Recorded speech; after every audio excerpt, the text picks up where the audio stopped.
Kapan? Aku ingat sekali waktu itu. Bahkan saat tidak ingat pun akan tetap terpampang jelas di pikiranku akan hari itu. Suatu kebetulan yang rasanya lebih cocok disebut keberuntungan. Karena jika tidak begitu, maka pikiranku pasti akan langsung melelehkan memori yang terjadi di hari itu. Kenapa? Karena aku mengidap sindrom Korsakoff, di mana terkadang aku sering kebingungan dan lupa. Entah itu kejadian lama, kejadian baru, atau hal yang sedang aku lakukan. Aku mengidap sindrom Korsakoff di umur 31 tahun. Umur yang masih relatif muda untuk sebuah penyakit yang kerap terjadi pada rentan umur 45-70 tahun. Hal ini dikarenakan masa muda aku yang sering mabuk dan minum alkohol berlebihan. Masa muda ini juga yang menyebabkan diriku menjadi orang gagal yang dikelilingi orang sukses. Wah, bukankah menyenangkan dikelilingi orang sukses? Pastilah pikirannya langsung terbesit pada kebanyakan orang dan bagi sebagian orang.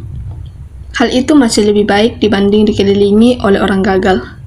Tapi bagiku sebaliknya. Bila dikelilingi orang gagal, pikiranmu akan berputar dan mengalir layaknya mereka. Yang dapat kau pikirkan hanyalah sebatas, bagaimana caranya agar aku bisa makan untuk besok? Atau apa yang dapat kulakukan hari ini agar aku dapat berguna? Mereka tak akan berpikir jauh ke depan selama kegagalan masih menutup benak mereka. Dan selama pikiranmu terbatas seperti itu, takkan ada pikiran lain yang mengganggu. Takkan ada gejolak dalam diri yang terus mengempatmu. Takkan ada pikiran yang terus-menerus menamparmu saat sedang terlelap bersama kegagalan. Merasa gagal bagiku bukanlah sesuatu hal buruk. Namun diberi nasihat dan pencerahan oleh orang-orang sukses adalah sesuatu yang benar-benar tidak kusukai. Omong kosong mengenai jangan berhenti memiliki harapan dan perubahan akan membawa ke arah yang lebih baik adalah beberapa dari sekian banyak nasihat yang kubenci. Orang-orang sukses itu sama sekali tidak mengerti kondisi dan keadaanku. Empati dan simpati yang mereka tunjukkan hanyalah sebatas basa-basi belaka karena aku merupakan bagian dari mereka. Jika aku adalah orang asing, maka mereka pasti akan membenci dan mengumpatku layaknya orang sukses lainnya yang memandang orang gagal sebagai objek hinaan dan unsur ketakutan yang diceritakan kepada anak mereka agar belajar lebih giat. Perasaan benci itu juga yang membuatku menjadi pemabuk berat dan kecanduan alkohol di masa mudaku. Andai saja mereka dari awal membuangku, maka mungkin saja sesuatu yang mereka sebut perubahan dan harapan itu dapat muncul dan kurasakan, sehingga masa mudaku dapat menjadi lebih cerah. Namun, satu hal yang membuatku bingung. Tak dapat kuingat lagi sudah sesering apa aku melakukan hal buruk pada orang-orang sukses itu, tapi tetap saja mereka tidak membuang dan mengusirku. Sejujurnya, aku tidak suka menjadi benalu pada pohon yang mereka tanam ini. Bagaimana? Bagaimana bisa mereka tetap menerimaku? Pertanyaan itu selalu hinggap di pikiranku layaknya burung kutilang yang kebingungan arah, namun terlalu malas untuk terbang lagi. Aku selalu berharap penyakitku dapat membuatku melupakannya. Namun anehnya tidak. Mereka sangat tidak mungkin tetap menerimaku dengan alasan bahwa mereka membutuhkanku. Karena aku sama sekali tidak memiliki apa yang mereka butuhkan. Ya sudahlah. Untuk apa aku larut memikirkan sesuatu yang tidak kusukai? Ujarku saat itu.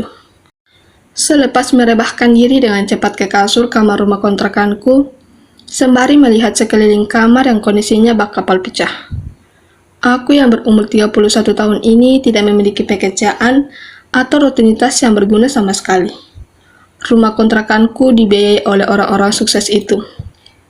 Sudah berkali-kali aku mencari pekerjaan, namun sering berakhir dengan kegagalan. Mungkin tidak ada yang mau menerima orang dengan masa lalu yang buruk seperti diriku ini. Hanya itu alasan yang dapat kupikirkan. Di mana? Di mana ekosistem yang layak untuk orang-orang gagal sepertiku ini? Apakah sejatinya orang gagal tetap terbawahkan, atau hanya aku dan orang-orang gagal di sekitarku saja yang tidak dapat melangkah ke atas? Tunggu, kenapa tiba-tiba aku memikirkan hal begini? Mungkinkah ini salah satu pengaruh dari orang-orang sukses itu yang secara tidak langsung membuatku membuka mata setelah sekian lama? Di saat seperti itu, tidur adalah pilihan yang baik. Bermimpi dalam tidur dapat memperbaiki suasana hati walaupun di balik tirai mimpi itu hanya fana belaka. Namun, untuk orang gagal yang tidak dapat menggapai keberhasilan, hal itu lebih dari cukup. Setelah menghilangkan kantuk, hal lain yang dapat memberikanku kepuasan adalah menonton televisi. Mengeksplorasi apapun yang disajikan oleh televisi dapat membuat bosanku berangsur-angsur hilang.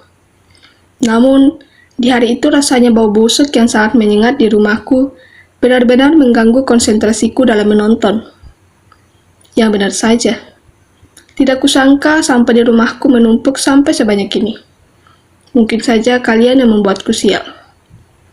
Ujarku dengan emosi yang menggelebu karena mengganggu waktu santaiku. Entah apa yang kupikirkan hari itu yang membuatku berinisiatif membersihkan sampah di rumah sempit ini. Tanpa sadar, aku membereskan dan membuang sampah yang telah menumpuk itu hingga rumahku menjadi kelihatan lebih bersih dan terawat.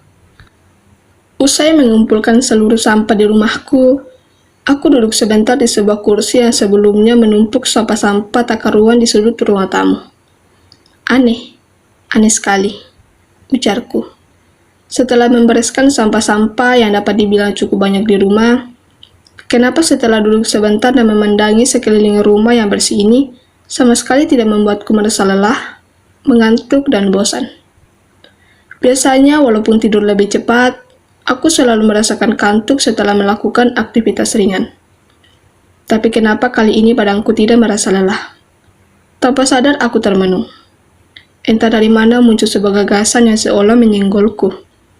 Lalu aku seketika berdiri dan bersiap membawa sampah ini keluar. Sepanjang jalan keluar pintu rumah, aku termenung. Sungguh pikiranku benar-benar termenung. Tubuhku bergerak seolah-olah tak terasa sudah berada keluar rumah. Setelah sampah itu telah lepas dari genggaman tanganku dan jatuh ke kotak sampah, aku melihat ke arah langit. Betapa cerahnya hari ini. Lalu tanpa disadari aku kembali termenung. Namun kali ini renunganku menjadi jelas. Rasanya jiwaku telah basah kuyup oleh kesalahan masa lalu dan menunggu hingga kering. Hingga akhirnya setelah sekian lama aku dapat merasakan rasa damai. Rasa yang sangat nyaman. Rasa nyaman yang lantas membuat bibirku menekuk 45 derajat ke atas. Membentuk sebuah senyuman konflik dengan raut muka yang jauh dari kata masam serta cemberut. Siapa? Siapa yang mengubahmu? Pertanyaan yang sudah tak terhitung berapa kali terdengar oleh indera pendengaranku. Jika saja aku saat itu tidak memiliki agama, aku yakin akan langsung memeluk agama setelahnya. Karena tidak ada makhluk hidup yang ada di sekitar saat itu, yang membuktikan jelas bahwa sesuatu yang mengubahku adalah Tuhan. Tuhan yang Maha Esa.